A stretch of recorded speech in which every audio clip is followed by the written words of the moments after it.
Good to go? All right. Good evening, everyone. I'll call tonight's meeting to order for October 12th, 2022. Mr. Metz, if you would, please call the roll. Sam Cornwall. Here. Roger Daniel. Here. Greg Emmerich. Here. Jamie Lukinas. Here. Paul Nenny. Here. Todd Moore. Here. John Langhorn. You have quorum. Thank you. Please rise and join us for the Pledge of Allegiance. Flag's behind you. I pledge allegiance to the flag of the United States of America and to the republic for which it stands, one nation, under God, indivisible, with liberty and justice for all.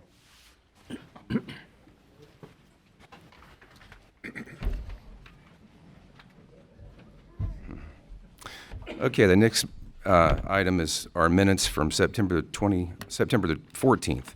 I wanted to make one clarification on page 3.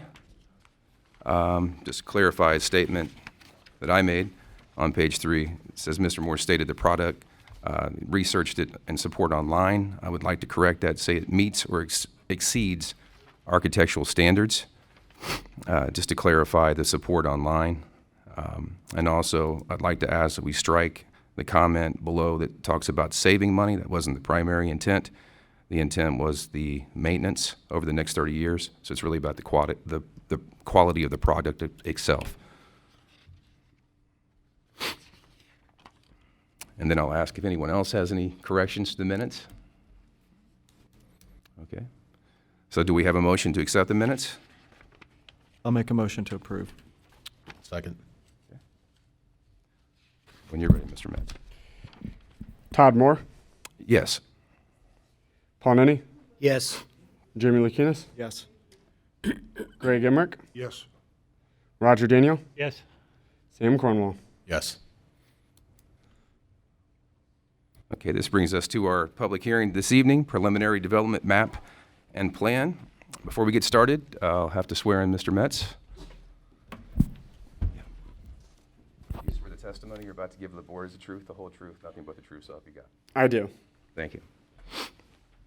This is a request by applicant National Land Partners on behalf of the property owner, Napke Brothers, for preliminary development plan approval for a new subdivision that proposes 224 detached single-family homes with public streets. This project will also require a review by Middletown City Council, and I'll let Mr. Metz explain other staff details. Thank you.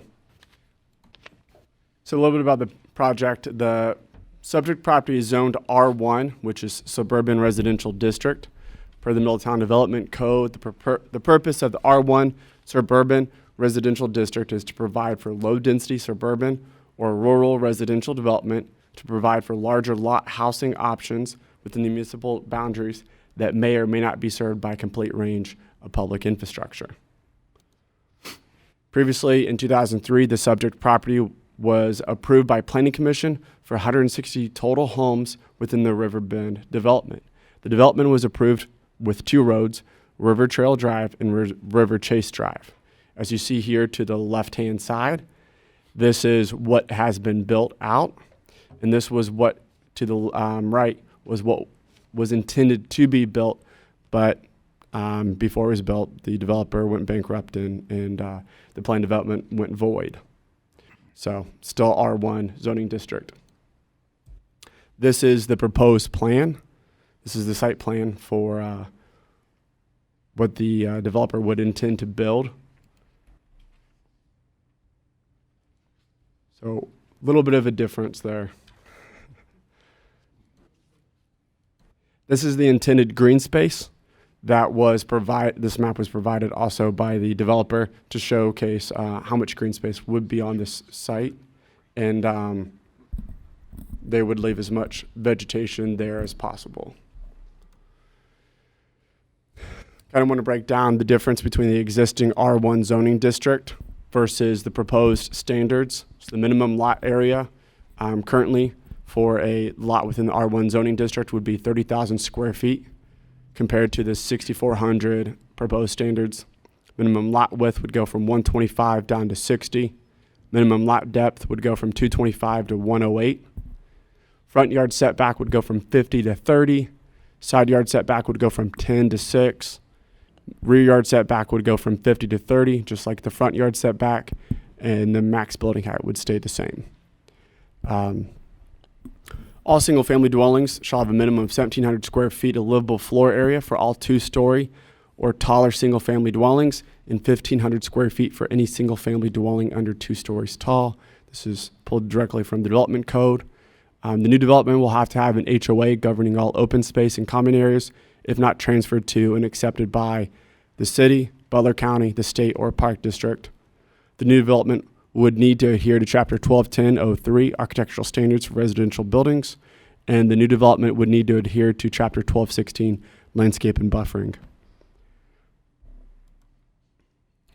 Public notice was sent out, which was published 30 days beforehand. It was provided to all property owners contiguous within 200 feet of the rezoning. Other department comments, no other department comments have been received at this time. The review criteria for preliminary development plan and zoning map amendment. The following criteria shall serve as conditions that should generally be satisfied before the approval of a preliminary development plan and zoning map amendment. A, the proposed development is consistent with the master plan and other adopted city plans and the stated purpose of this code in section 120407B15. B, the proposed development is necessary or desirable because of changing conditions, new planning concepts, or other social or economic conditions. C, the proposed development will not be detrimental to present and potential surrounding uses, but will have a beneficial effect which cannot be achieved as well under other zoning districts. D, the proposed development will promote the public health, safety, and general welfare. E, the proposed development is not likely to result in significant adverse impacts upon the natural environment, including air, water, noise, stormwater management, wildlife, and vegetation, or such impacts will be substantially mitigated. And F, the preliminary development plan has been transmitted to all other agencies and departments charged with the responsibility of review. The applicants are here. That ends my staff report. Okay. Thank you. Any questions for Mr. Metz before we open the public hearing? Okay. Well, this is a public hearing. I will now open the public hearing. Anyone wishing to speak in favor of the proposed development, please come forward. Yes, sir. We can hear you on the microphone. Please state your name and address for the record. Jeff Flaherty, 1 Mook Road, Wilder, Kentucky. I am the applicant's engineer. Okay. You swear the testimony you're about to give to the board is the truth, the whole truth, nothing but the truth, so help you God. I do. Thank you, sir. Just briefly stating kind of where we got to this plan. Obviously, with the SR1, the current zoning calls for the larger lots. Right now, with the economy where it is, inflation, interest rates, increasing, it's very obtainable for the larger lot, the larger the house, the fewer buyers that are available for those products. With not only this client and many of our other clients, we do development for many of the large home builders that are also developers in the area. I mean, we're going back through all of their plans and scaling stuff down to make it affordable, because what you were paying in a mortgage rate several months ago, that doesn't get you close to what you're getting today. So also with the smaller lots, I think if you go back to that green, if you can pull up the greenscape exhibit here, this allowed us to keep a lot of the vegetation, a lot of buffers around the site there to buffer from the neighboring communities. Obviously, if we went to the SR1 and we went to the larger lots, we still got to get enough houses in there to pay for the infrastructure. So you're going to be tearing up a lot more of that green space, and you're going to have a lot less green space on those larger lots. The smaller lots let us compress the width, how deep those lots are, which obviously lets you save a lot of that buffering around the edges to allow, for us not to be as visible from the neighbors. Also, there's some good elevation change. Those houses all to the north are several, there's 20 or 30 feet of elevation difference between those properties. So you're not going to really be on top of each other or be able to see each other, especially with that vegetation there. With if we go back to the single family residential there, we're probably going to have to pull those streets further away and get them lower to get the streets in to make those lots and those size houses fit, which is going to bring those elevations down, and you're going to be kind of more up against your neighbor. So that's why we kind of got to where we are and why this plan is presented as it is. So if you guys have any questions, I'm available to answer them. Well, one of the primary concerns that was listed to us from many of the folks in the room tonight, recognizing that you're proposing 224 homes with only one entrance into the development and out. Anything that you could tell us in more detail about that challenge? Sure. Obviously, it's a topographic challenge.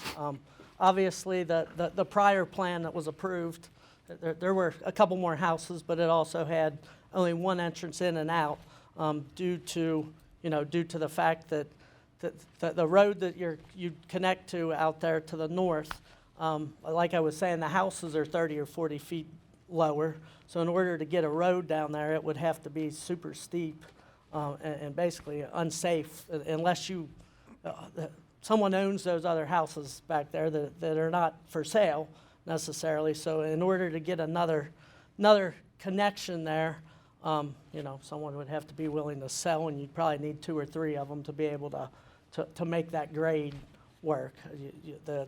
The city has a maximum slope that you're allowed to use for a road, and that slope would have to be more than what is allowed by the city code.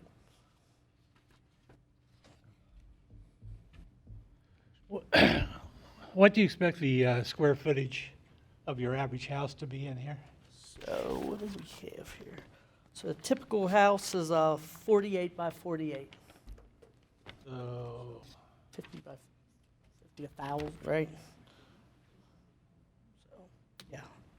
be lower, 2,000, I think. Right. So, yeah, 23,000. 2,300. Or, yeah, 2,300, I'm sorry. Which is a typical house that you're seeing, in the mid-range in your Fisher neighborhoods or your Drees or whatever. That's kind of the product line that the client is after. And what price range are you shooting for? Probably be a question for my client. We'd have to swear you in before you make any testimony. Yeah. Would you like? Sure, please.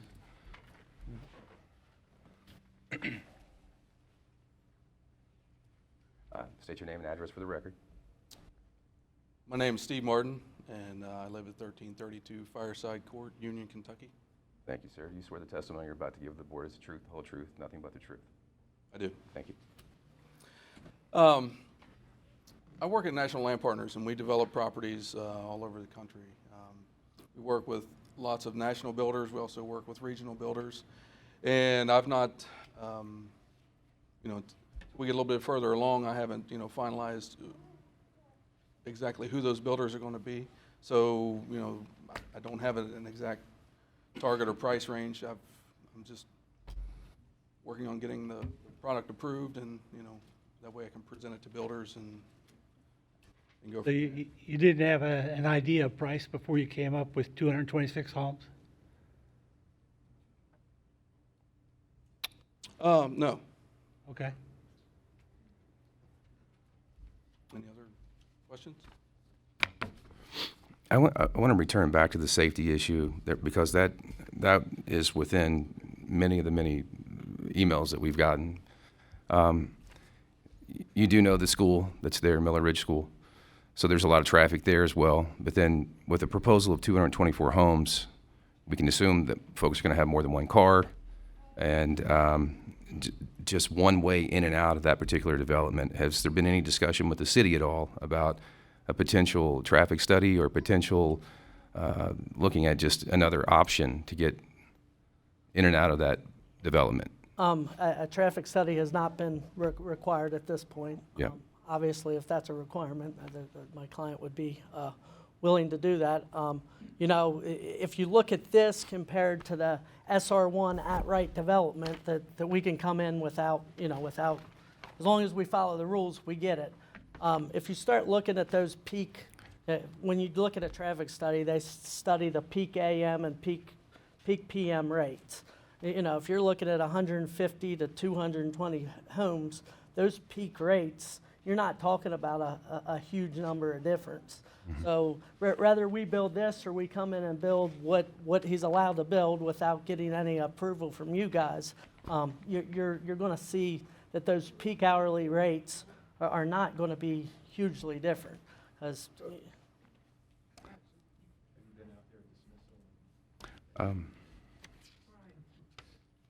the peak hourly rates are based off of traffic models, and those models are how many homes you have, what hours of days. We're also seeing as more people are working at home, those models are continuously changing with new data. Each and every year they put the data in, but we're seeing with people working from home and remotely that those peak hourly numbers are going down. For many reasons, but a lot of people aren't going 8 to 5 to work when they're working from home or they're working remotely. They're on all different schedules. So, okay. Any other questions? I was just going to return back once again to when we're looking at 224 homes. If I'm correct, you're saying that to decrease that number would mean that the project wouldn't be as economically viable. Is that correct?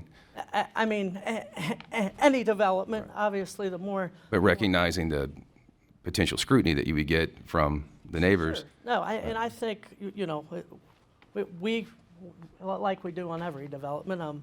We put the roads in and follow the ridge lines and see where they fit best.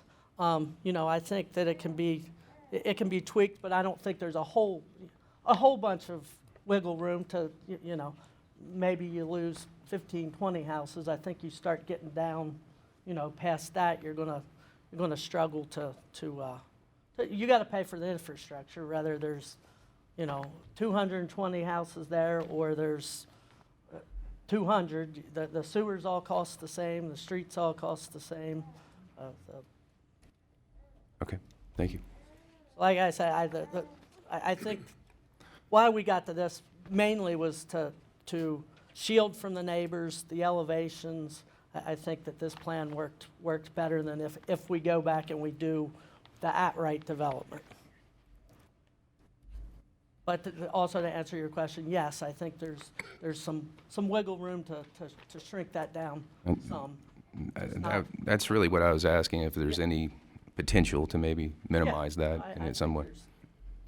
Okay, thank you. Anyone else wishing to speak in favor? Anyone wishing to speak in favor of the proposed development, please come forward. Okay. So seeing none, I'll now ask for those who wish to speak in opposition, please come forward. I know we have a number of folks in the room. We're not going to impose a time restriction, but if you could just be respectful of each other's time, that's all I ask. Please come forward. Yes, and I'll swear you in. You want to swear everyone in that's speaking all at once? Are we allowed to? We could. I would. How many folks do we have tonight that are planning to speak? The majority of the room? Okay. I was going to say, if we haven't done this before, would we want to swear all them in at the same time? We want to do that? And those who wish to speak, we'll swear you in now. We're not going to have their name and address on the record, though. That's They can say their name and address. Okay, We don't okay. have to- Yeah. That's fine. We'll do that to save time tonight. if you would, those who are planning to speak, you'll please stand up and raise your hand. I swear the testimony I'm about to give the board is truth, the whole truth, nothing but the truth, so help me God. Thank you. And you'll state your name and address for the record as you give your testimony. Have a seat or stand either way. I need the mic. Yeah, I'm Steve Price. I live at 2681 Arbor Point Drive. I'll sit down. Like you said, I'll sit down. I'm Steve Price. I live at 2681 Arbor Point Drive in Middletown.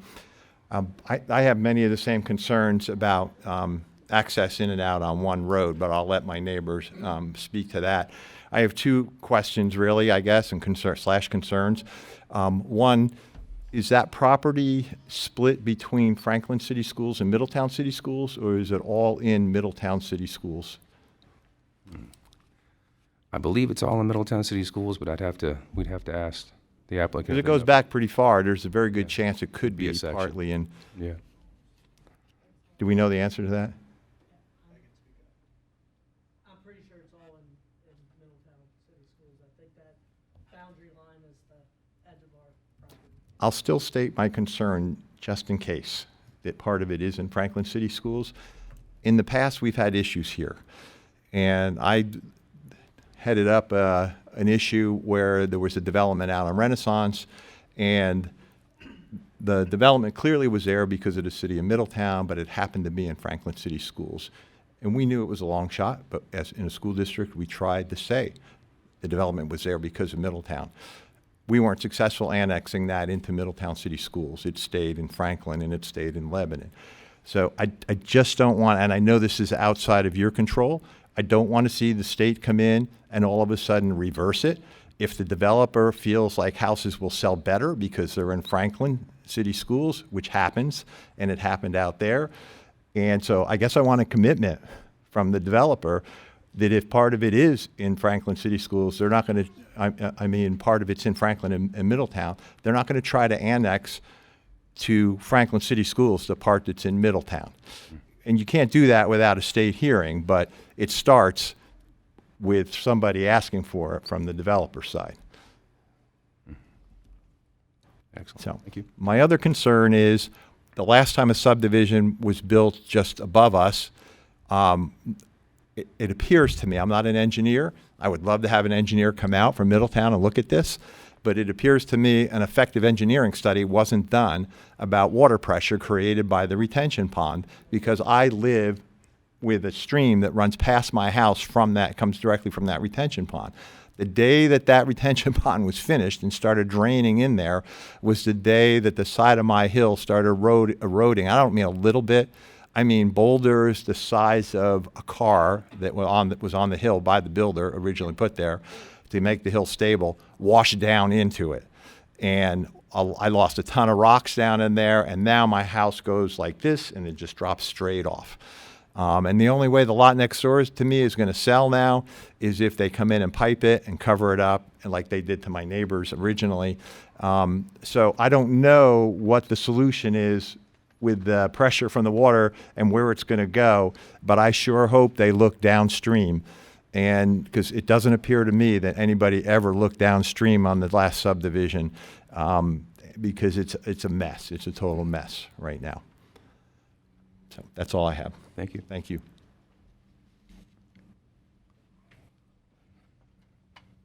You can just state your name and address for the record, yes. My name is Lenny Robinson, 6408 Lindsay Court, Franklin, Ohio.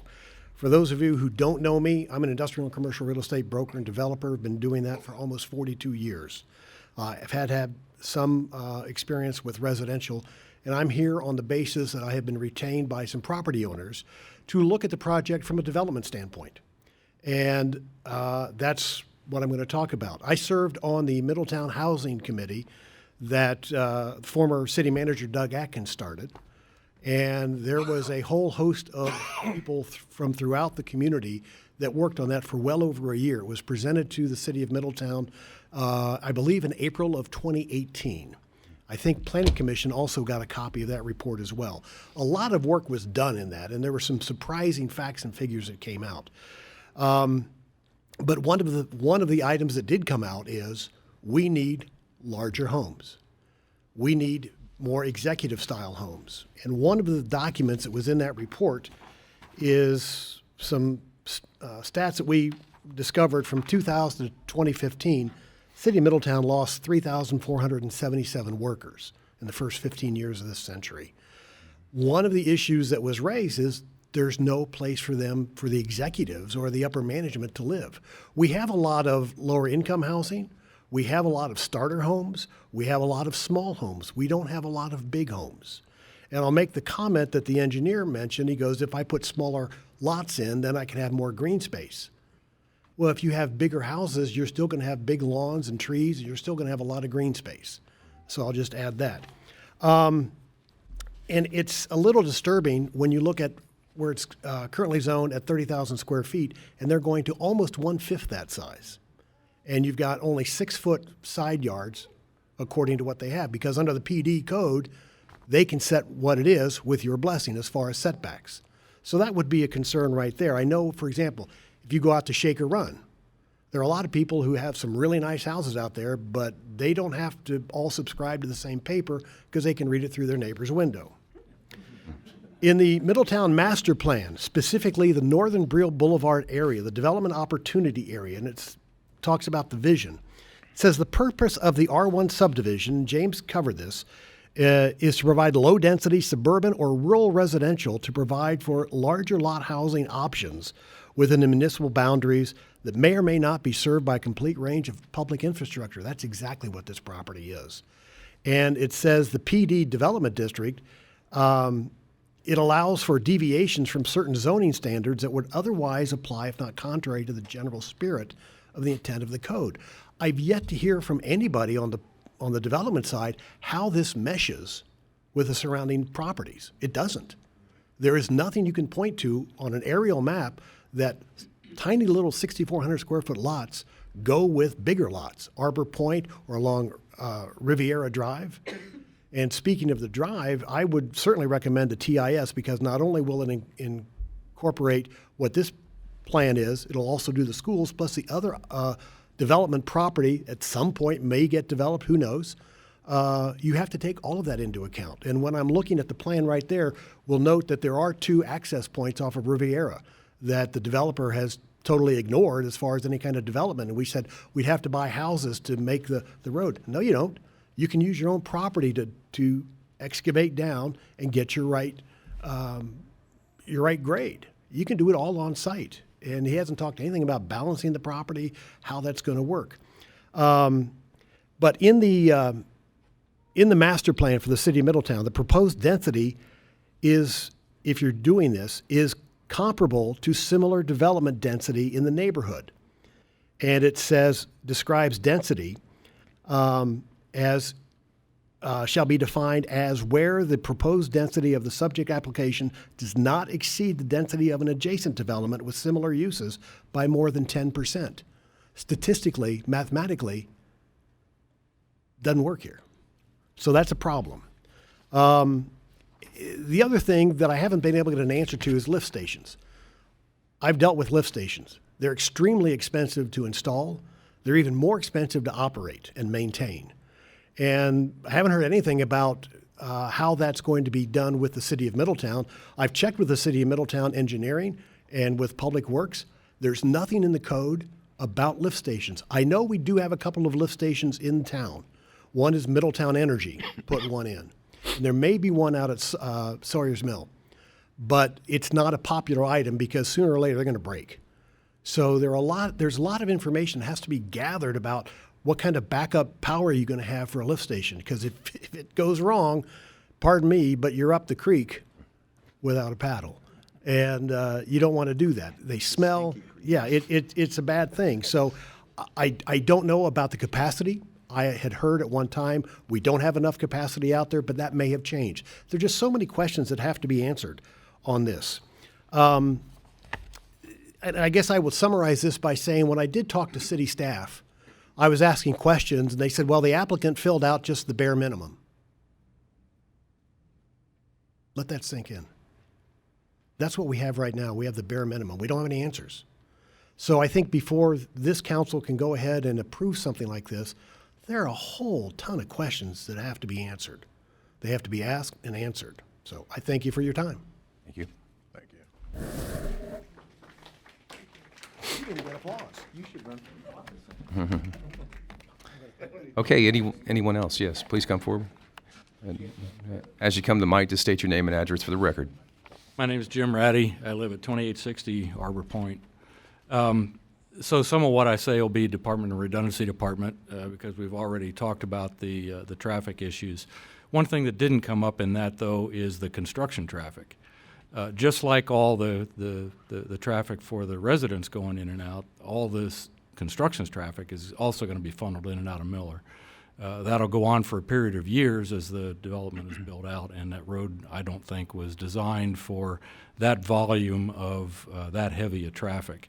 So I'm concerned about what it'll do to Miller Road and the cost to the city of having to come in and have that repaired and so on. There's safety aspects to this. If there's some kind of an emergency at the school, and there's an accident or some kind of a blockage on the road, I just really think it needs some kind of a traffic study to look at the impacts of having that many houses. Even as previously planned, 160, I think there would be traffic issues, but certainly with 224.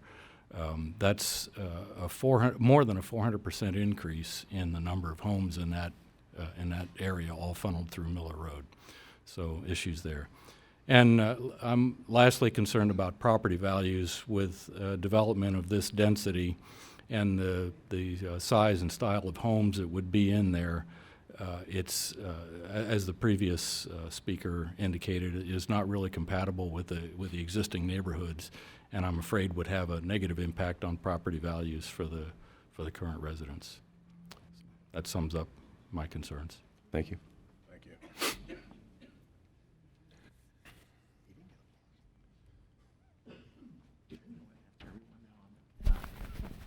I think I'll stand so people can see me and hear me. Excuse me. Thank you. I'm Susan Miller, and I live at 2660 Arbor Point Drive. We have been in Middletown about 40 years, and we are proud to live in Middletown, and I want you to know that. And builders, we are for development, and we want that. But this one road entry is my big concern. The number of children would increase at Miller Ridge. That would be a real concern. What if we had an active shooter?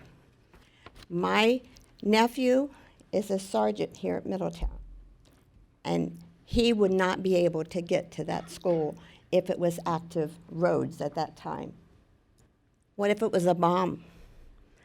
And whatever they call those people who detonate bombs, they couldn't get to the school because I'm telling you, when we come out of Arbor Point at the right time of day, you can't move the traffic. They won't let you out. They have to get to work. And I do agree more people are working maybe at home, but they have to get home. And not everybody lives in the area. What if there was a fire in one of the homes? Our daughter lives in Renaissance, and she lives on a cul-de-sac. And a couple years ago, 2 houses down, a house caught fire, their whole area. And the flames took it from the roof, and it was a scary time. So how would fire trucks, big fire trucks, get in that one way during that time? We believe that the safety of the children in the school should be the highest priority. The people of Middletown have a right to expect that the City Planning Commission of Middletown has its top priority the safety and the health of its families in our communities. The safety of the families and the homes surrounding the school should be top of this developer's plan. This isn't for financial gain. As a former professor of nursing at Miami University, I taught my students critical thinking and critical decision making. I think the developer needs to think about the real impact of this one access road to this new development plan. This is not about finances, and to me it's not really about size of the house or footage. It's about the safety and the health of our people that live here. I'm asking National Land Partners of Massachusetts that you become better partners with the City of Middletown, work with us for better solutions than to propose this kind of development. Thank you very much.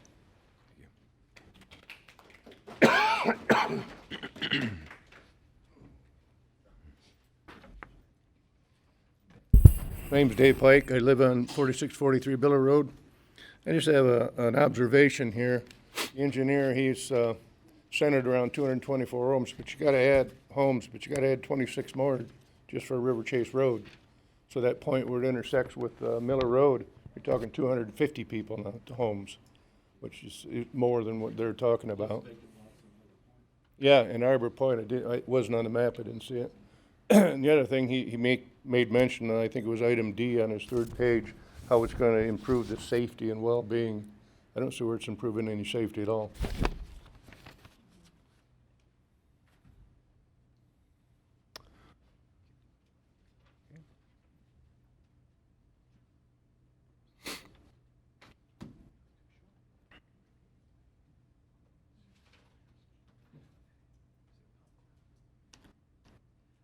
Nervous. My name's Becky Griffith. I live at 4643 Miller Road. And I'm emotional about this.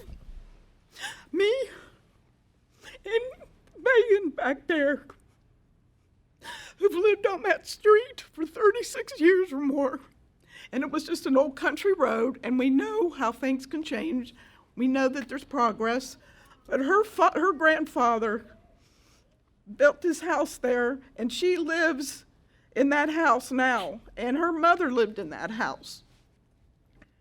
And we've seen how things change, and yes, me and her mom fought to have green space, and that's what we have across from my street. Because if you look at that map, I'm the big rectangular lot. Dave and I are the rectangular lot, 4643 Miller Road, and we're right beside Riverbend.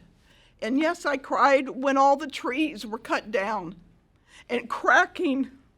And yes, I cried when the trees went down on this side. And then the trees went down for Arbor Point. And yes, I know it can't stay a country road forever. But the traffic and then what this would do, there's way too many houses. There's just way too many houses, way too much traffic. I worked night shift, I'm a nurse. And I'm not as well spoken, but I have seen how the traffic changes and it goes down. You've got people in Miller Ridge who have to deal with this traffic too. It's not just us on the other end of Miller. So yes, I had to fight to keep Miller Road from cutting the front of my lawn down.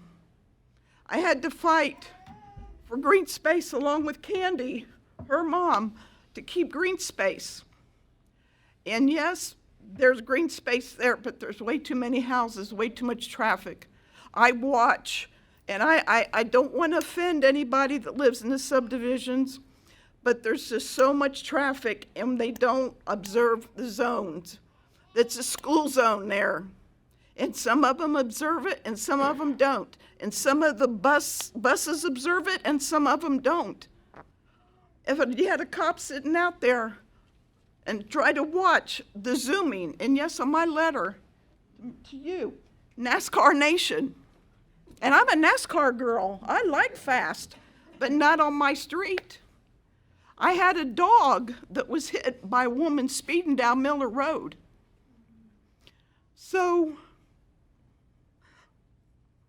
we've got too many nice houses and too many nice neighbors who care about their property, who care about the safety of these kids, who care about each other. For this many houses to come in and affect the safety, and you talk about the drainage. I have 2 acres, and no, I don't have to look at anything else. I'm surrounded by trees. Does it affect me visually? I'm hoping not. I don't think so. But it's going to affect everybody in their subdivisions Because the people who have lots that back up to this first street on Riverbend, their yards go up like this and then it levels out.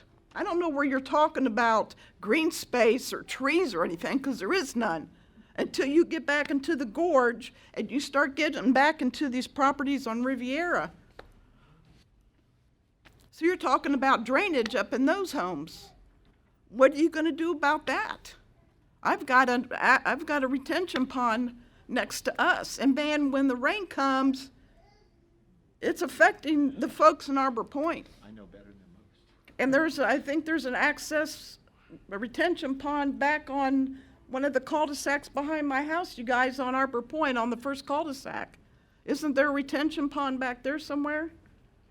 No, it's your backyard. It's just that, okay, excuse me. I mean, it's dry.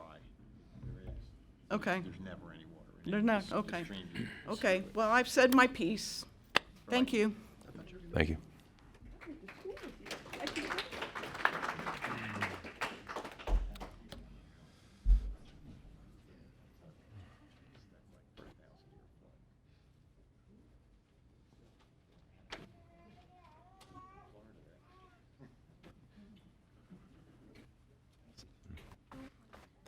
Just please state your name and address for the record. Hi, folks. My name is Timothy Schmalley, and I represent the properties at 4717 Miller Road, as well as 4822 Miller Road. I'd like it to be on the record that we did not receive a letter, and we did not see notice in the paper. Our neighbor, Becky, had to bring this to our attention. It is very disappointed being the last 150 acres between this proposed subdivision and the woods that we were not informed of this. But here we are. Thanks everybody who has voiced your concerns. We share many of these concerns. Some of our concerns, though, are a little different, as we're the last sandwich between Riviera and the woods, where Marshall was proposed to come through, and where Miller Road ends. We fear that we will be condemned to many more houses that are just like this, to ever increasing density and size restrictions, all for the sake of as many homes as possible on the square footage that's allotted. The builder testified that he had no idea what the price point for these homes were, but he also said it'd be about 2,300 square foot. Well, anybody with Google can find out the average price per square foot is $222 per square foot right now. That was from a Rocket Mortgage article, September 29th. I did that while we were sitting here. That would make each of these homes $510,000. I'd like to know how they're going to pitch 12 foot between each houses for $500,000. Because for my money, that doesn't compute, not at all. So my wife, Megan, is the third generation that has lived on this land. And my son, who is very bravely standing to the side here, Lucas, is the fourth generation. And we hope that there is a fifth and perhaps a sixth, because we would like our children to grow up in the land that my wife grew up in, on the land that her mother grew up from a young child on. It's unfortunate that her mother could not be here today. She's struggling with some health issues, but her concerns are our own. It's also unfortunate that her grandmother, my child's great-grandmother, Audrey Schroff, cannot be here today. She lives down in Arbor Point with many of her neighbors. She is struggling with health issues as well, but her concerns mirror our own. Megan?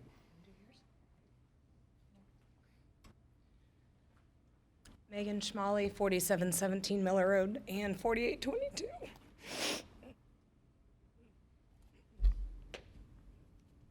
This is not our first rodeo. We fought Miller Ridge. Krista wanted to put 90 homes where Miller Ridge sits. I was in college at the time, but Becky and my mom fought tooth and nail because it's important to future generations. As a teacher in the district, I teach here in Middletown. The schools are overflowing. They just built add-ons to Rosa Parks to overflow from some of the existing schools. Miller Ridge isn't going to handle another large amount of students. There's just not the space right now for that many homes. I have to laugh. I've been chuckling the entire time. That nice little green space, don't know if anybody has actually hiked that green space. That green space is The Grand Canyon. 12-foot, 16, 20-foot ravines. So when they pitch green space, know that they can't build there, or they would have. They would have put homes there if they could have. But that ravine is so significant that there is no way to build.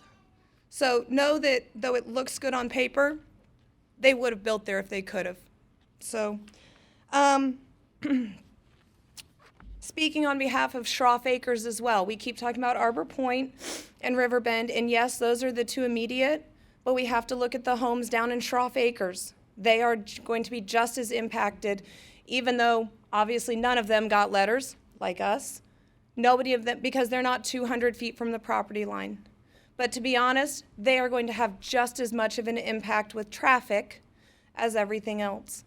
So that whole 200-foot is not reflective of what's going in. If you want your neighbors to know about what's going into Middletown, you need to expand that. The timbers, the woods, because this is a huge, I'm gonna put it nicely, eyesore on the city of Middletown. This is not the vision. As Lenny said, this is not the vision. So it is in your hands to decide what you want out of this city and how you want to see this city grow and develop and prosper. What kind of people do you want to continue bringing into the city? What kind of students do I want to continue having and to build the district to make it a great, an even greater district? I'm proud to work in Middletown, and I want to continue that. And I want to make sure the families we bring in are also going to be proud to be here.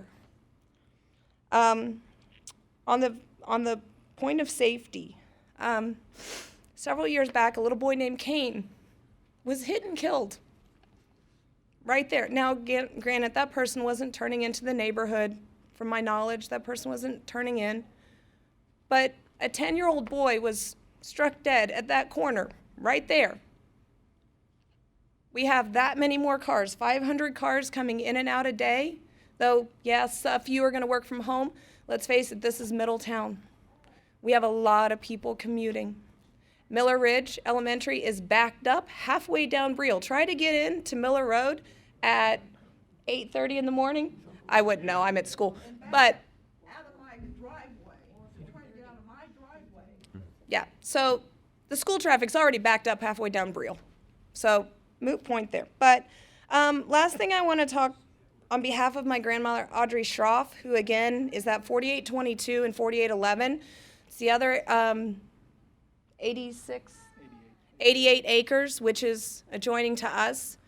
She was promised, and probably not by any of you, but because the moratorium on the build was many years ago, we've had many, many people interested in our plots of land, but we have been told by the city over and over and over that there will be no new development, which is why the original of that wasn't developed, because there was a moratorium on building in order to deal with the wastewater system. So what happened to that?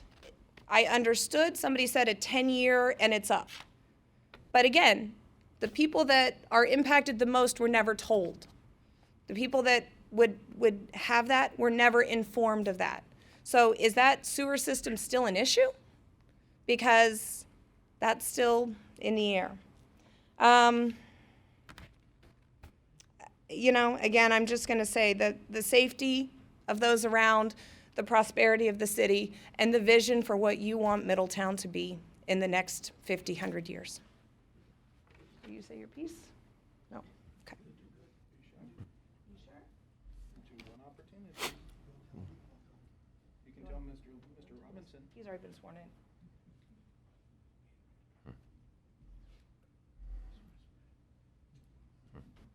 I may speak on the young man's behalf. He said, quote, "I think it will make some people cranky." End quote.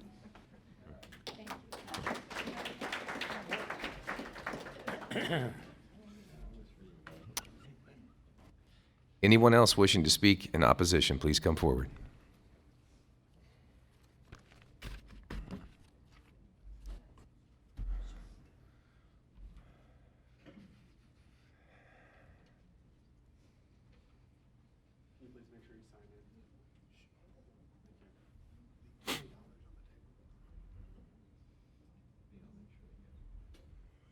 Man, I hate allergies.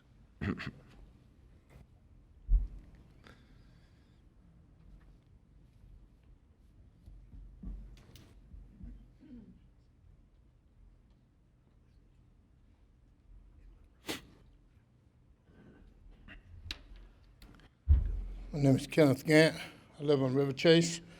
I don't know if you need an exact address or not, but what I'm looking at this plan, like numerous people said it, the road that goes in. We got one coming in, you turn right, that's it. Then you're at a dead end.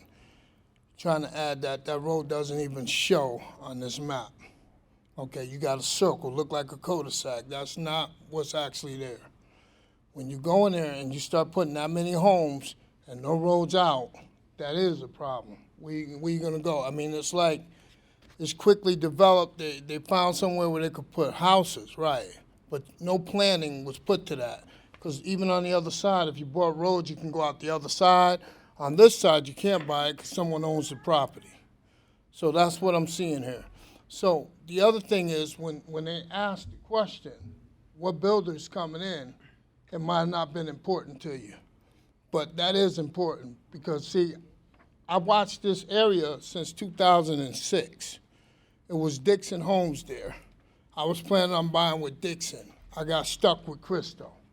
And it does make a difference. The siding on every home in Riverbend is falling off. That's the part that you might not see here later. So with that being said, you're also talking about sewage. I was also told since 2006 that there's not enough drainage for nobody to build back there, is why I bought my home. Okay, so now you're telling me you got 220-something houses coming in, that kills our value. Whether you realize it or not, it does. Especially if you don't know the price point and what you're coming in with. So if you come in with something that's lower than what we got now, and I watched that happen, even with me being with Cristo, the homes on Arbor Point was a lot more expensive. Okay, so my house is not going to compare to their price point at this time. It helps mine come up, I will say that. But if you put something too low there, it's going to help all of us come down. So that is a question. The other thing I'm looking at, the sewage, what are you going to do? I read the letter. It says you're going to put a lift station in. That means you're pumping up sewage and trying to pump it out somewhere. Where you pumping it to? That's another question I have that's not in the letter. The other thing is, what happens when that fails? It's going to fail. They say they last 25 years if they're lucky, if they're maintained. It's hard to get someone to maintain the sign to keep the hedges trimmed. How you going to maintain that sump pump? So those are my questions. And I think those should be addressed before we can even talk about moving forward with something. I've seen a lot of subdivisions. I've looked at a lot. And that's why I picked this one. Now you got like a major subdivision coming in with a small plan. Thank you.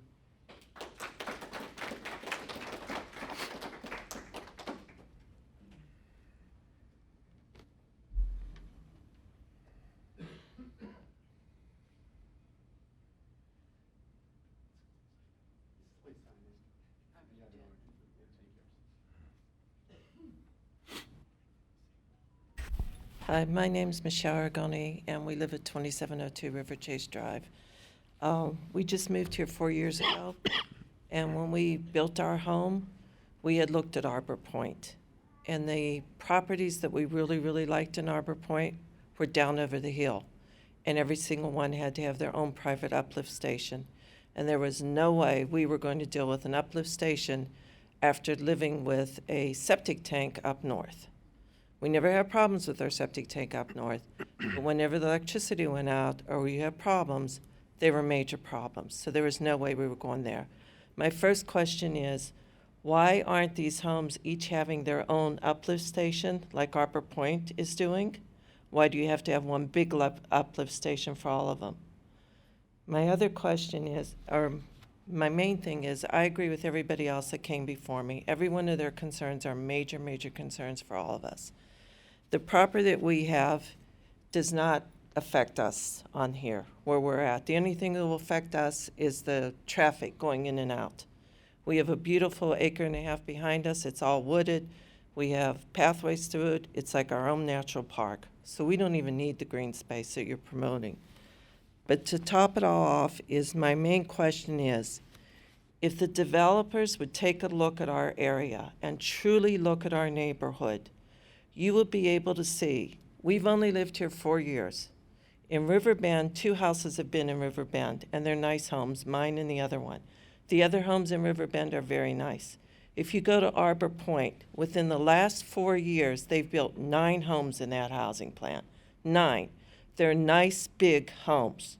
So if the developer does their due diligence and takes a good look, it's what the other gentleman said earlier, we don't have big homes in this area. We have a lot of low-cost housing. We had Section 8 put in here, and I've only been here for 4 years, and I know that. The bottom line is, if you really do your due diligence, you could get some beautiful homes in that area and still meet your profit margin. You won't go below your profit margin. And that's just common sense by looking at what's going. I mean, the houses in our housing plan, as soon as they go up for sale, they're gone within 3 days. The houses in Arbor Point have been growing like crazy, and they're doing a beautiful job over there. So I truly believe if the developer really wanted to come into this area, they could make some beautiful homes, smaller amounts, maybe like the other plan was. I don't know, because I don't know much about the other plan other than what I've seen. But the bottom line is the reason why we bought what we did in Middletown was because we were told the same thing. There would be no more development in Middletown because of the sewage. And then the other one main question I have, the uplift station is an extreme concern of mine, but the other thing that I have is, where's the gas line on this property? The gas line goes right through, and I don't see it on there. So how are you going to plan for the gas line that's going through there? That's something I think the developers and the planning commission needs to look into. That's all I have. Thank you.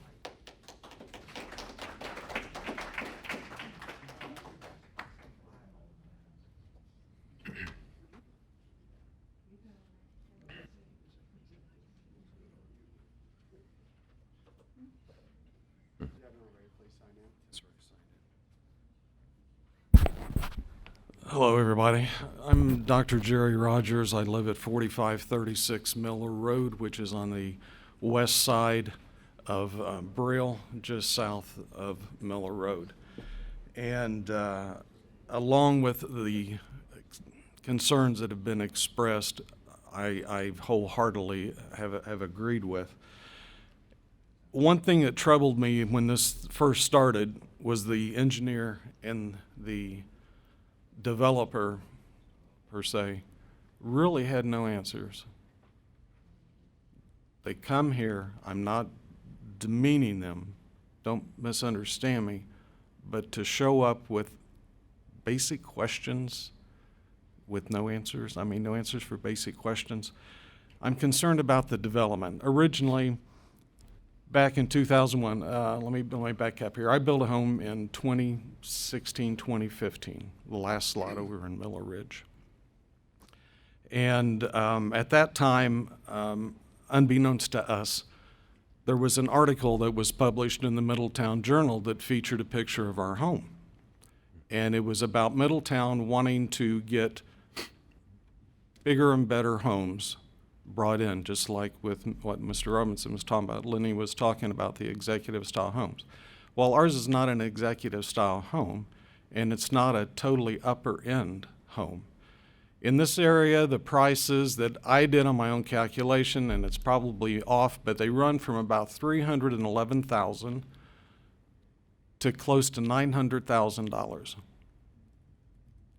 Now, I see in this plan originally for the development under Dixon Builders, the minimum lot area was going to be 30,000 square feet.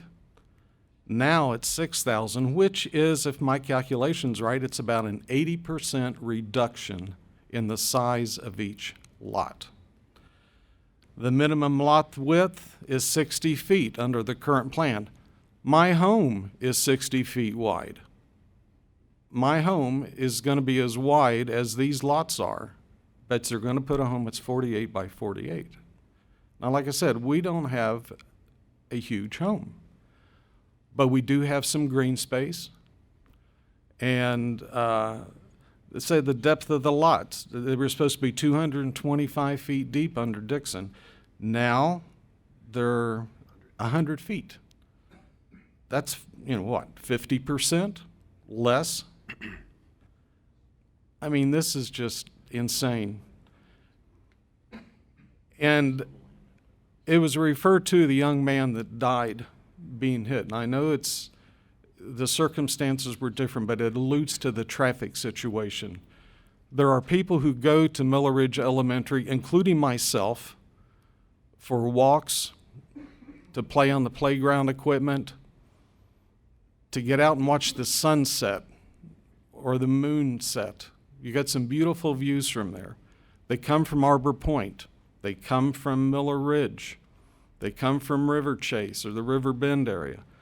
There's going to be people going across this road at all the time, all hours of the day.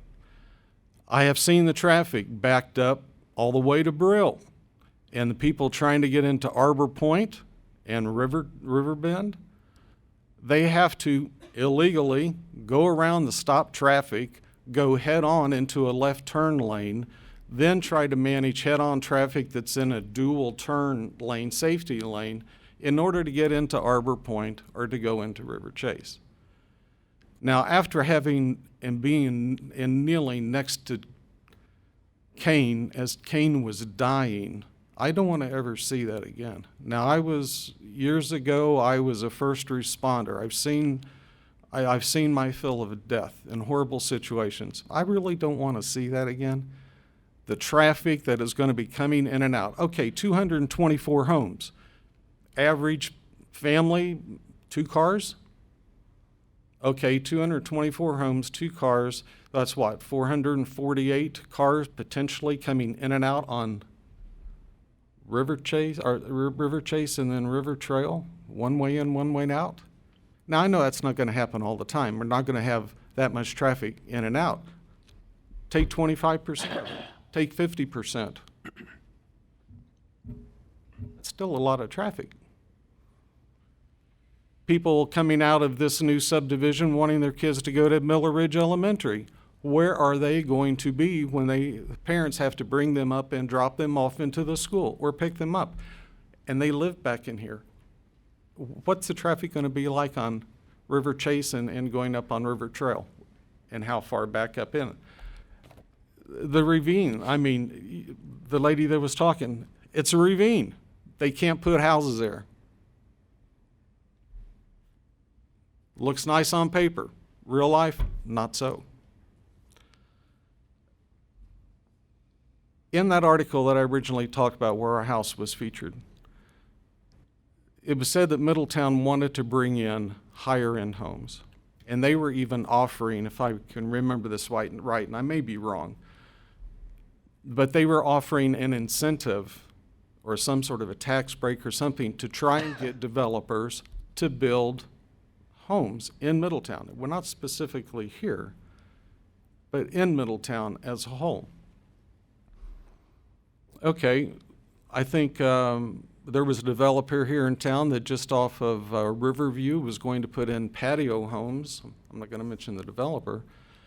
And I guess the developer ran into all sorts of problems with having to have retention ponds and EPA issues, water drainage, whatever. And what I'm getting at is these patio homes that were going in were in a community for 50 years of age and older. And from what I understand, every single proposed lot that was going to be offered was already spoken for before the plan was even finalized. And my wife and I were one of the ones that was going to be going over it. We were really disappointed when it fell through. Lenny brings up a very good point. We have enough, well, Lenny and a couple of other people, we have enough lower income housing. Now, if this developer wants to do this, are these homes going to have brick wrapped? Are they going to be vinyl siding? Are they going to have hardy siding? It's going to be longer lasting. It'll be less maintenance. It'll increase the value. The construction of the home. Shoot, engineer and developer couldn't give an answer on that. Had no idea what the price point was going to be. Well, I'm not exactly looking to have my property value go down in my retirement years when I'm going to be using that eventually at some point in time, probably as money that I'm going to have to live on. Okay, that's beside the point. I don't like the idea of not being notified. I know our home is not within 200 feet, but I never saw a notice, never read it in the paper, and we'd actually been looking for potentials of other properties. My wife's been looking. I guess maybe we overlooked it. I'm sure legally it was in the paper somewhere and we missed it, but we never got a notice. The developer or the engineer was talking about access into here and said, well, you know, there's homes that aren't for sale, you know, or maybe land that could be bought, and then we'd have to cut down and we'd have to get the slope because there's a minimum slope, which I'm sure there is. I'm not an engineer. And it would make it unprofitable. It would just really cut into the profits that the company is going to have.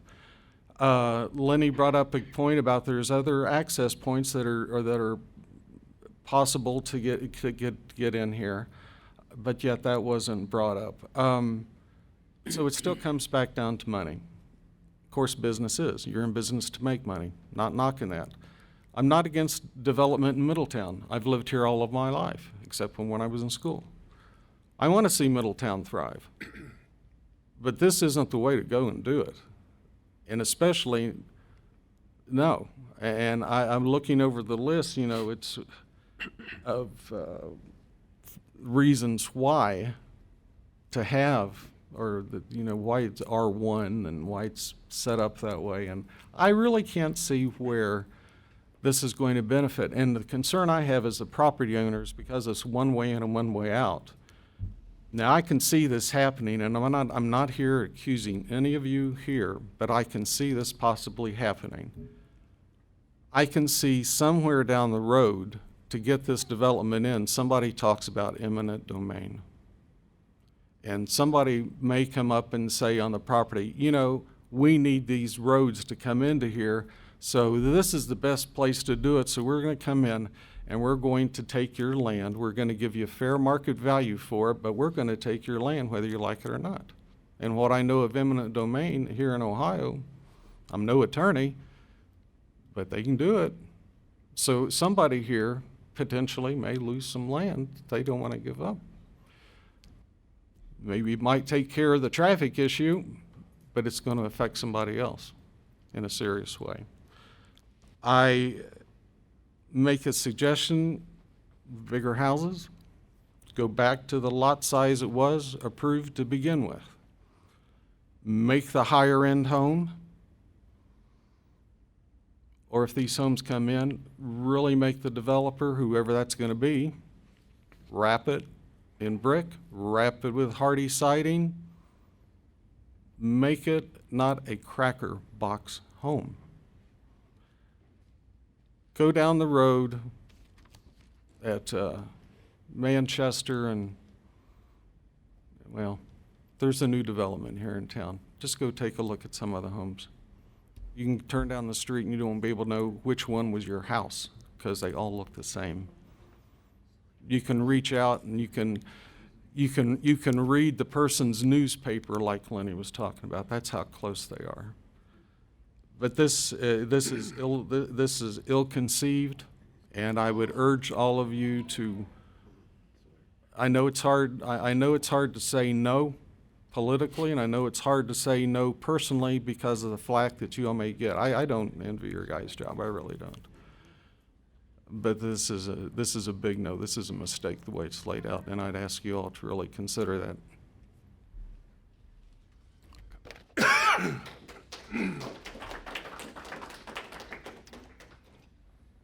Okay, anyone else wishing to speak in opposition, please come forward. Yes, ma'am.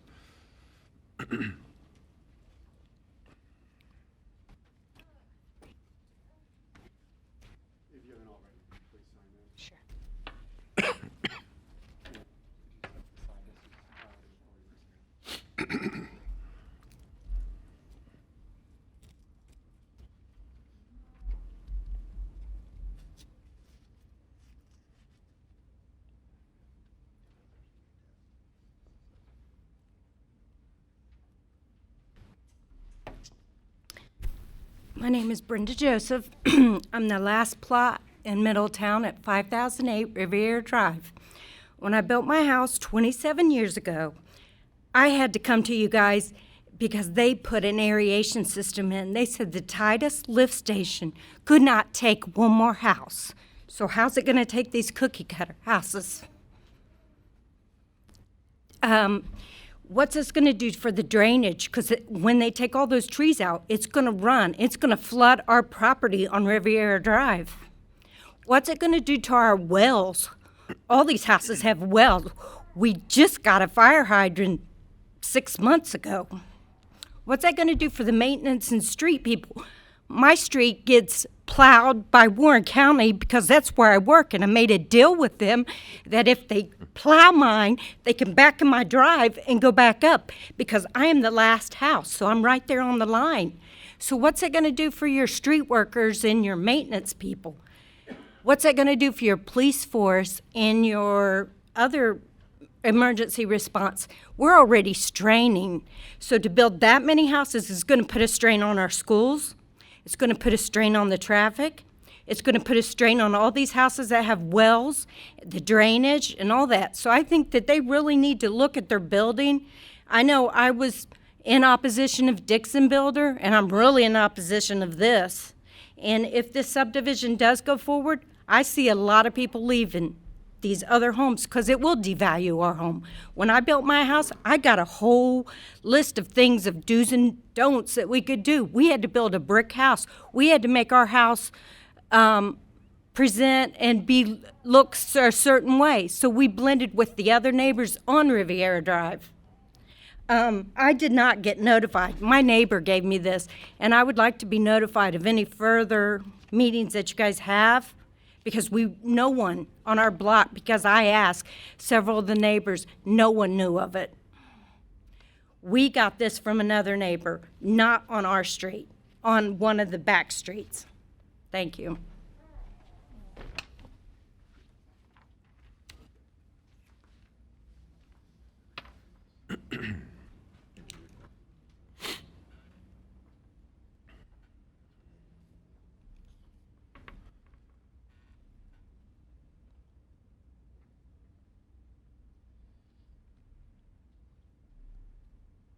Hi, my name is Vicki Staley. I just left a neighborhood like this. We bought our house on River Chase Drive in January.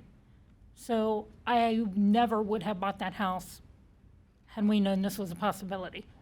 We like the green space, we like the quiet, we like the great place at Miller Ridge to walk. I'm concerned about all the things that the other people said, the traffic, the safety, the amount of kids in the school. But the gas line runs through our property.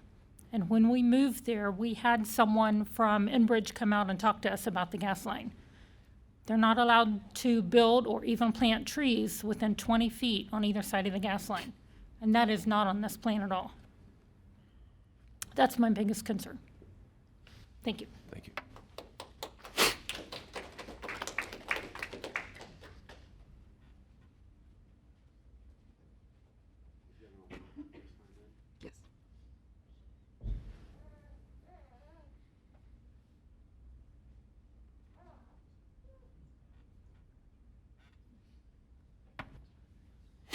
Hi, I'm Carol Lang, 4621 Amberley Terrace. That's Arbor Point subdivision. I'm going to reiterate a lot of the things that people have already said. I counted the existing homes that are in the two neighborhoods, including the farmhouse. There are 58 homes. That includes the new construction that isn't quite indwelling yet in Arbor Point. And you're going from 58 to 224 to add that. I ask each of you to drive through these areas, specifically as Miller Ridge is going into school and leaving school, and try to get out of River Chase or Arbor Point. And God help you, if that light is green and you want to head toward Briel, it's the Audubon, and it's a free-for-all. So that's just with 58 houses plus the school district. Is Miller Ridge going to be able to handle this influx of students? It's a desirable elementary school within the district. We have people coming in from other areas, and their parents are driving them in, which is great. We welcome any student that wants to come and learn, as we do with any of the schools in the district. But are we going to be able to handle that at Miller Ridge? One of the other teachers that talked about we're already overflowing in that. So that's a concern there. The other thing that gas line, that is an excellent point. The gas line runs through our backyard. You can't build a shed or structure or anything. We even had to segment our driveway that in case when they came and did an aerial view on it, that if they said, nope, you're too close, we could pull part of our driveway off of that gas line, the natural gas line that's coming through. So part of the concerns we have are the same thing. Traffic, this is a lot of houses. And I just can imagine how fast people are going to come through this area, coming through the district, coming through past the Miller Ridge, and where are all these people really going to go? 2 cars would be a really soft guess. I walked through, I drove through the neighborhoods before I came here tonight. There's at least 2 cars at every house, and some of them are going to be 4. We're going to be a 4-car house in another 6 months or so, God help us all, when he starts driving. But that's it. If you go through and you take that many cars at 2 plus or 2.5, if you even want to be on that side of it, there's just going to be that much more traffic there. And what tax on the infrastructure is that going to do? How much more overload can it take? We already go down with pretty much windstorms, and all our utilities are underground. I don't know if that's been addressed with you, if you're going to keep underground utilities like they are in the 2 other subdivisions. But the power station, I think, is down on the other side of Miller Road, and I'm not sure what it takes, but I know when Hurricane Ike as a Category 1 hit us, we were without a power for almost a week. So, and that was just, we're at the end of that line, I think. So that's some other things that have come into consideration is where's everything going to be lifted up for sewage? Where's the power going to come from? Where's the traffic going to go? Because that, just drive through during those times when school's in and school's letting out. It is a difficult place to get through. And we all came into this area because it is beautiful. Miller Ridge is a beautiful setting. The Schroff family farm, I mean, it's just, it sets the tone for everything that's back there. And it's just, we all share the same concerns. No one wants to see their property value go down. We all want to see Middletown to expand and grow and progress, Midi rising. But at what cost? Thank you.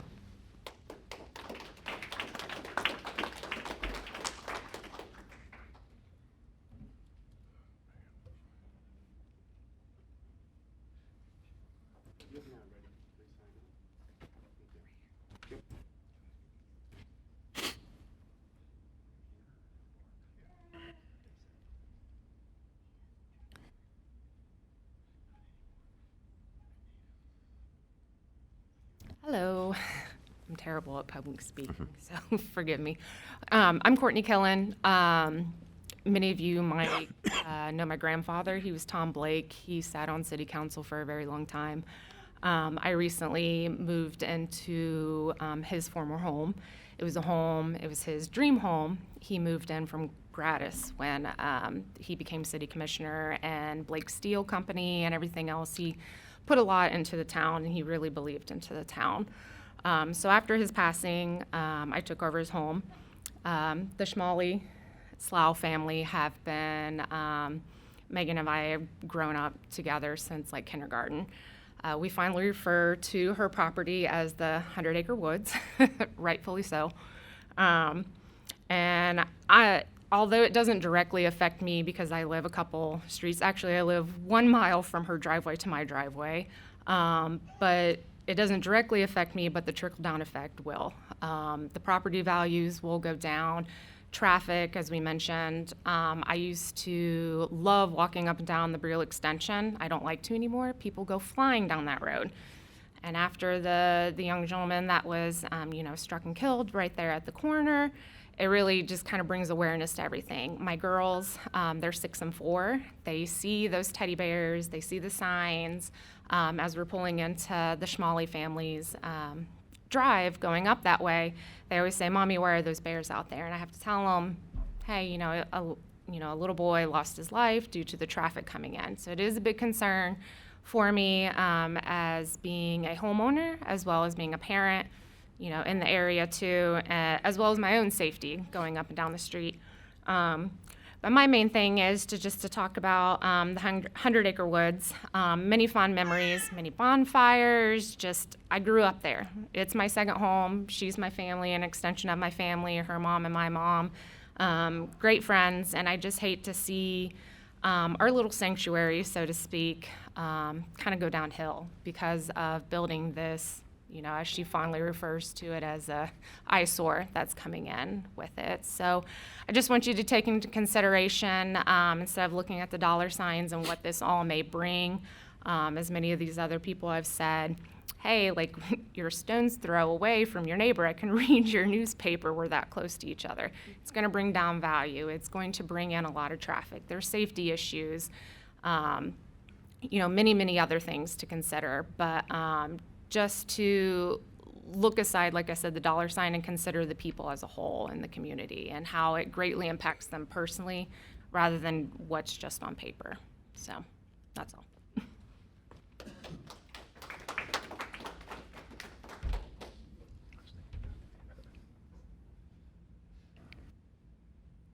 Anyone else? Anyone else wishing to speak in opposition?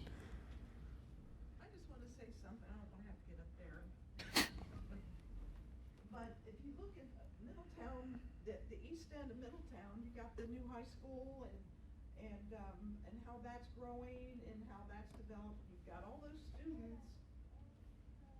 You've got all those kids at Middletown High School, Middletown Middle School, and you've got John 23rd down the road, and you got Wildwood School down the road. Traffic patterns are a big deal in this town because of where those schools are. But also the east end of Middletown is a nice end of Middletown. The property that backs up to Megan's property, the backs up to the Schroff property to the old Miller Road, that was a farm at one time, that field. And so there's nice homes all the way around going down Riverview, Manchester Manor. You guys all know what I'm talking about. All these homes. So all these homes are nice. None of them are built like this. And we're trying to keep that feeling in the east end of Middletown. That's why people move the east end of Middletown. Now there's beautiful homes down Central Avenue. I've lived in Middletown all my life. There's beautiful homes all over Middletown, but just what everybody else has said, but the east end of Middletown is a nice place to be. That's it. Thank you. Anyone else wishing to speak in opposition? Anyone else?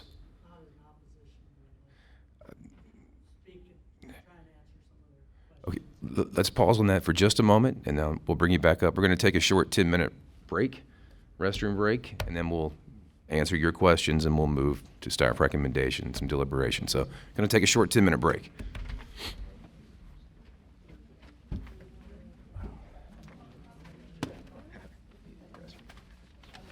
I figured the way he was sprinting out of here. Hey, Lenny, is this yours? Well, it's me. Need the exercise now. Yeah. Nice to meet you. How are you? Okay. Wow. You got it bad, don't you? You know what? It just started last night. I was down in Louisville. I started getting a tick when I woke up. I got the same thing. And I don't, it's just, I was here, I got a cough allergies. It just, my throat a little bit. Oh, yeah, I did tell her. I told her. Oh, yeah. I was a superintendent. Yeah. I've been on these people. I always Certainly understand, yeah. And then when we were building the new schools, this is a tiny crack compared to some of the stuff that we had to go through. I can only imagine, yeah. We had a rougher one about. For every school. Oh, no. We had a rougher one 3 or 4 months ago, so this isn't too bad. Yeah. The D.R. Horton case was pretty tough, yeah. The BP. You already heard what I had to say. Is that close to Commerce? Yeah. Commerce comes down. Drainage is a big issue. So I actually live in Miller's Ridge, and there's some issues down there too. With the drainage? Yeah, coming down off the Briel there. That retention line change water pressure. Yeah. Where the creek has recut in on my lawn, and there's a whole bunch of new dirt in it. Right there, because all it did was carve it off here. He didn't know about it. Yeah. I just got. I dealt with the whole perception. Here, your seat.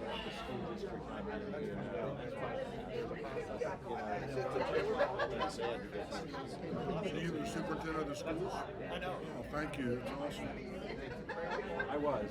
A while ago. I was here when we built Gold, and we were able to get a bond issue passed, operating levy passed. And so So I don't know if you know Todd. Todd's on the school board now. Oh, are you really? Yeah. I remember your name. Depends on who you talk to, whether how they We got all the schools built. That was good. It's a very tough job. Two boys. Service here, so alienated or No. Both of my boys are. 5 years, you're at the 50%. No, I'm like 30. Pushing 40. Pushing 40. I'm not gonna put 40 out there. Right? Thanks for the gospel. What's about yourself? Kids. Just one. Yeah. You, all right? Well, she's 14. After the job, she's Gotcha. She's tiny. Now she's about 14 when her head's about this tall, running around. You taking a picture? Sending my girlfriend while I'm not at dinner right now.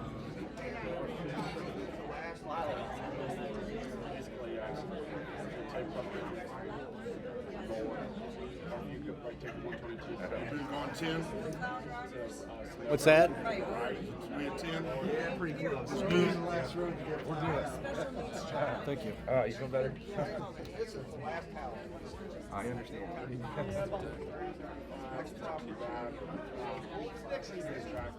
Oh. Did you say your last name was Lang? You say your last name was Lang? Yeah.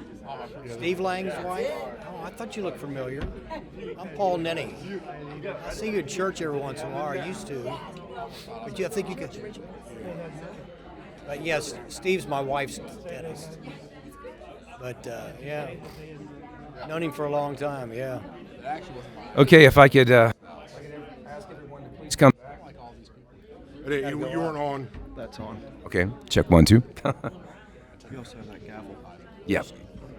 Back in session. Okay, everyone, I'm going to call the meeting back into session. I don't think you're on. I don't think I'm on. Yeah. Hey, gang, we're going to start up again. The mics are over. Mine's on. They heard me downstairs, right? Probably. It was like that line from Check. Can you hear it? One, it's pretty quiet. Yeah. Hey, check 1. Wow. Is it working on there? Hello? Yeah, a little bit. So the mics seem to have lost their volume, but. I can hear you. Okay. All right, we're going to call the meeting back to order now. Where we recessed, I was asking if there was anyone else wishing to speak in opposition. I'll ask that question again. Is there anyone else tonight that would like to speak in opposition to the proposal? I'd like to add one point.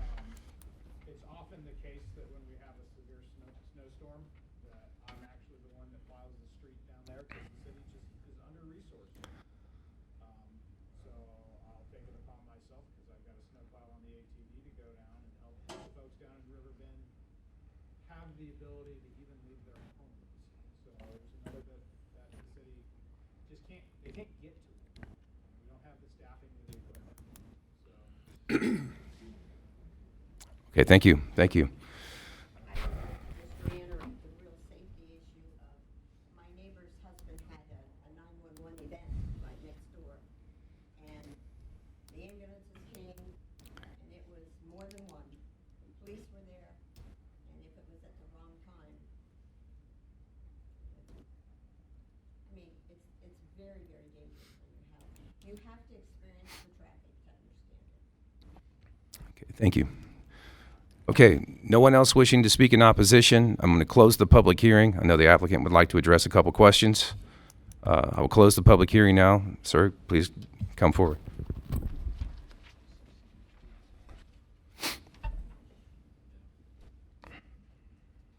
I'd like to thank everyone for all their questions, and I think, you know, some of this maybe explain the process would help everyone here as well. And the PD process is a two-step process. So a lot of the questions that you are asking are great questions, but we're not necessarily required to give that detailed of an engineering answer until that second stage of the PD process. So the first stage is approval on the general concept plan, and the second stage we get into more of the nitty-gritty engineering. But all of that engineering, whether we come in and we build what's allowed, so the SR1 zone, if we come in and build that, no one votes on that. The developer just follows the rules, hits the checklist, and they're allowed to build that development without getting these guys votes or permission. It's an outright development. With an outright development, there's going to be drainage, there's going to be detention ponds, there's going to be lift stations, and all of that stuff's regulated. So the drainage here needs to be come off that site slower than so however fast that is draining now, when the development's done, it has to drain off there slower than it does now. So it should improve the downstream drainage. And that is whether we go with the PD with all these houses, or we go at the outright development. Same with sewage. Whether we put these houses in or we put the houses in that they're allowed by right to put in there. There's a lift station. All of the sewage, there's laws, regulations, requirements, that'll all be addressed. Either way, with either development. Same with the gas lines. Those easements and those gas lines and those restrictions that you all have on your houses, the same restrictions are here for this builder. Like I said, either way, with an outright development or with a PD development with this. So that's I just kind of wanted to explain that to everyone. So your concerns will be addressed by regulations and rules, no matter what's developed on this piece of property. As far as we just got the staff report here when you guys got it. We've heard all your concerns. We understand traffic's an issue. We understand density's an issue. So we'd like to get back to the drawing board here. And give us a chance to, table this, go back, take a look, address all your guys' concerns. I think at the same time, maybe people were talking about coming in. I don't know that everyone here understands kind of the development and building game, but very few, except for maybe the large home builders, are developers and builders. So usually what comes in is a developer comes in and puts in the sewers and develops the lots, and then he sells these lots to home builders. So a lot of the time, most of the time, the developer doesn't necessarily know what home builder's going there.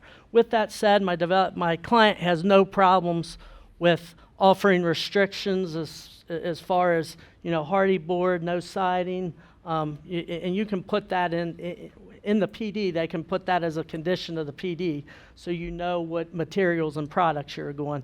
Therefore, any builder that comes in would have to follow those rules and regulations. So our client has no problem putting those restrictions, as a condition of approval. And like I said, we're not trying to get this plan approved. We've heard your concerns. I think we'll go back, look at traffic.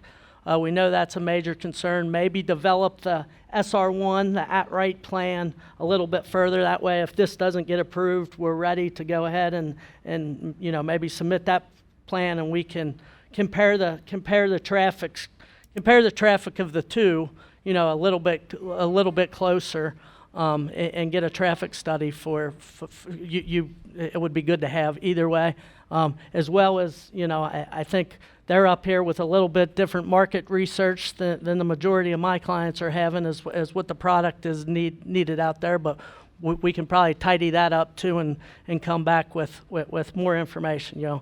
Obviously, he's saying we didn't come in with everything, but no one's going to spend more money than what they're asked to do. We met the rules and regulations of what they ask us to provide, so we did that.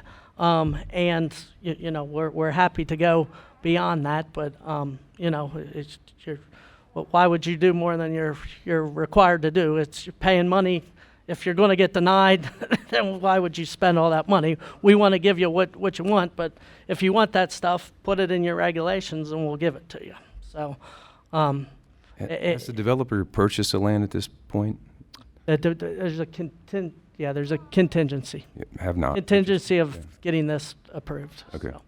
So, and we can look at other, like I said, other access would be very difficult without mowing down the entire site to move enough dirt to make it not economically justified. But we'll certainly do we hear the concern and we'll do our best. But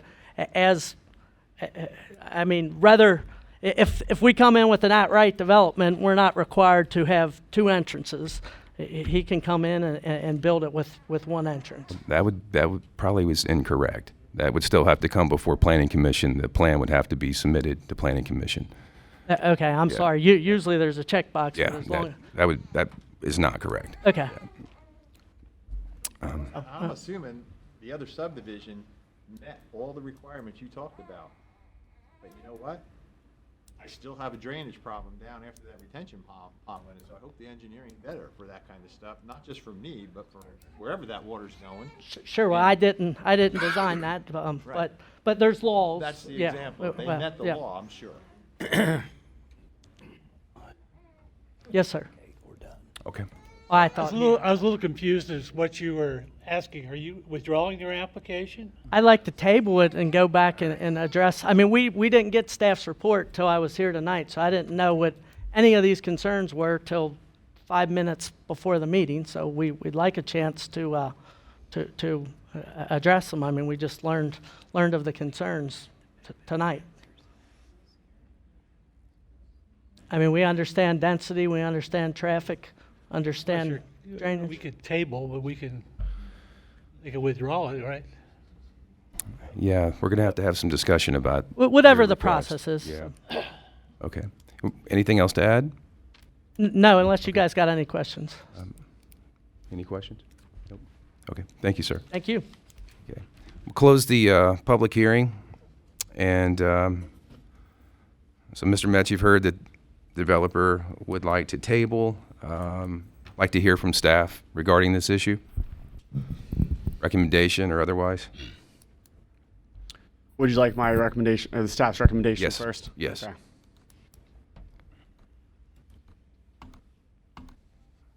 So based on the staff report provided, staff recommends denial of the preliminary development plan for the Riverbend development at 642 Miller. City Council will review the development plan and map amendment as a public hearing at the regular held meeting on November 15th. That is, if it continues to, if it gets approved and it moves forward on that process. Choices you have before you would be to either approve the preliminary development plan, approve with modifications, deny, or you could have a motion to continue at this point in time.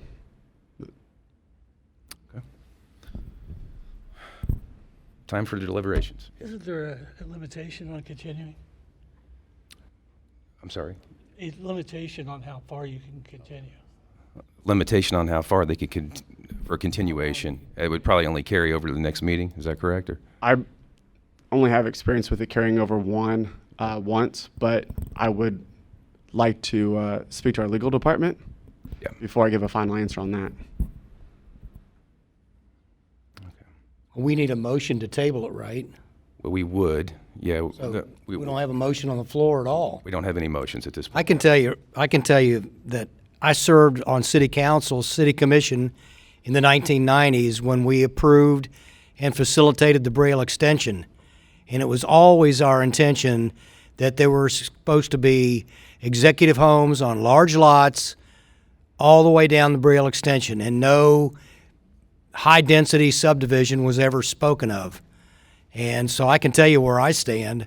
I like the low-density homes that are out there right now, and if any more are built, I would be in favor of keeping the same lot size and everything. I think this is lot size are way too small, and too many homes, way too many.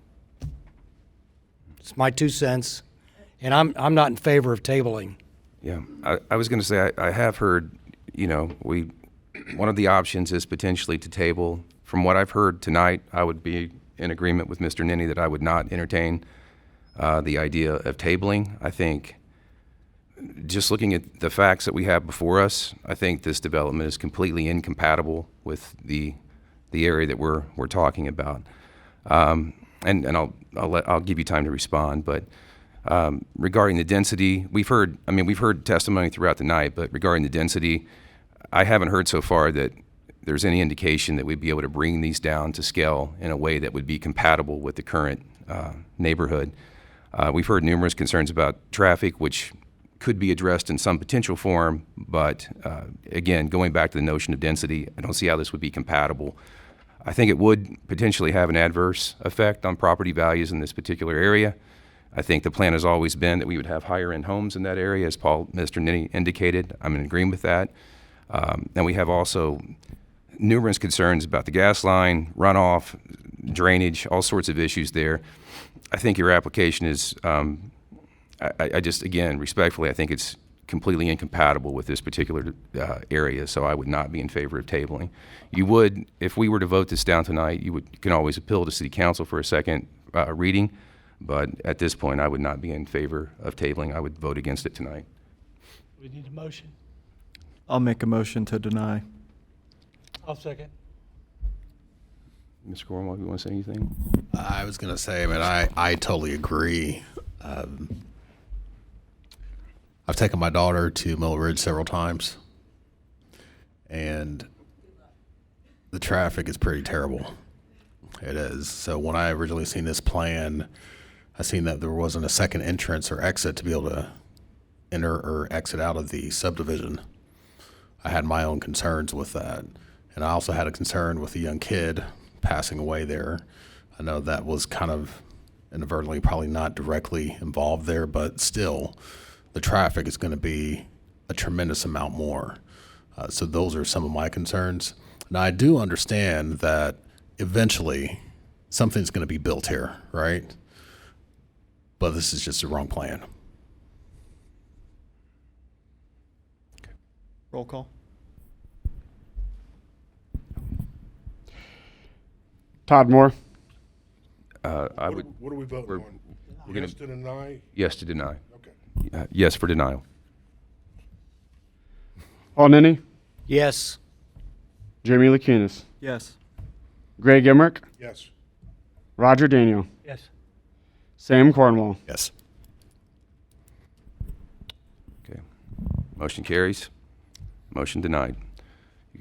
Thank you guys for your time, but in the future, if you could get the staff report a week or two in advance, it would help you address some of these problems before we come in here and get bombarded with their questions.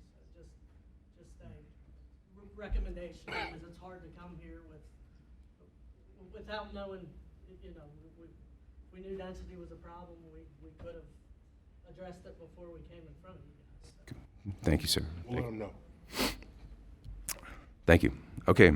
Next on our agenda item tonight is old or new business. I did have a question. There were several folks tonight that talked about legal notices.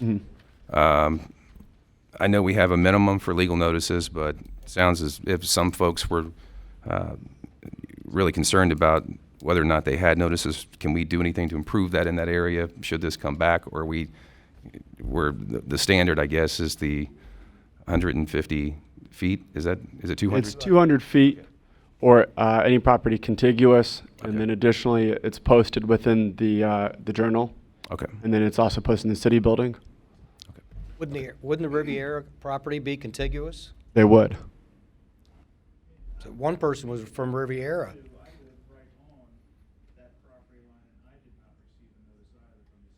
I think we were Mailed out missed 40, 45 letters. Okay.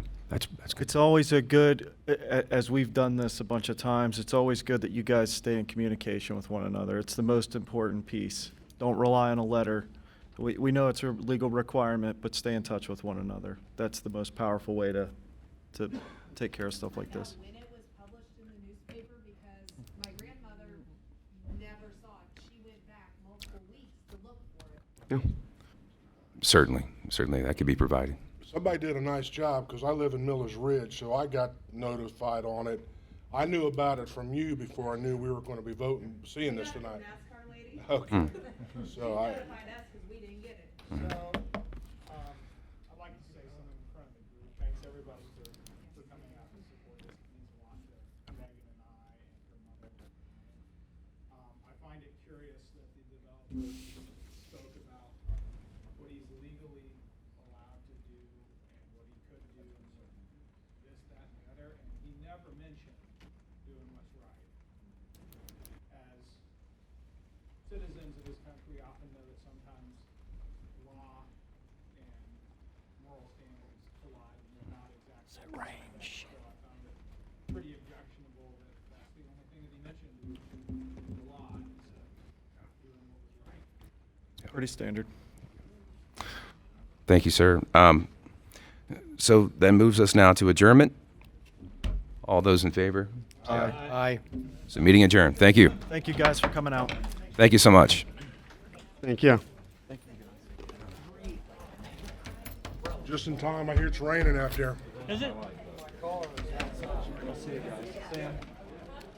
Good seeing you guys. Property owner, but I live in Frank. Thanks. Well,